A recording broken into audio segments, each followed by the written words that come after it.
Dulu gaji RM1,500, sekarang gaji RM10,000.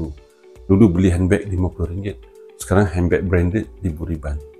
Dulu boleh je beli tudung pasar malam, sekarang beli tudung berjenama di butik khas. Dulu beli baju 6 bulan sekali, sekarang beli baju berjenama setiap bulan. Dulu tak pandai sambut birthday, sekarang sambut birthday di restoran mahal. Dulu tak pandai healing ni, sekarang healing me time setiap bulan. Dulu boleh pakai kereta Myvi, sekarang nak pakai kereta mewah. Dulu gaji kecil tak boleh menyimpan, sekarang gaji besar sepatutnya banyak simpanan. Gaji besar, nafsu juga besar. Jangan kejar gaya hidup. Duit tak boleh bawa mati, tetapi kalau tak ada duit, rasa nak mati. Sebab itu ramai yang diberhentikan kerja, ambil pilihan bunuh diri sebab hutang dan komitmen yang terlalu banyak. Tak kurang juga 17,000 pasangan bercerai disebabkan masalah kewangan semasa PKP. Yang jadi mangsa ialah anak-anak. Tak salah beli barang-barang mahal, tapi yang salahnya kita yang tak ada simpanan at least 12 bulan pendapatan. Hatta simpanan 1,000 pun tak ada.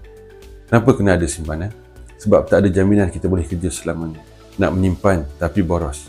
Tak boleh kawan nafsu berbelanja. Banyak hutang. Emaslah ubat paling mujarab. Dah ramai berjaya sihatkan kewangan dengan emas. Nak saya bantu mulakan tabungan emas rendah RM100? Sedia DM saya akan bantu sebaiknya.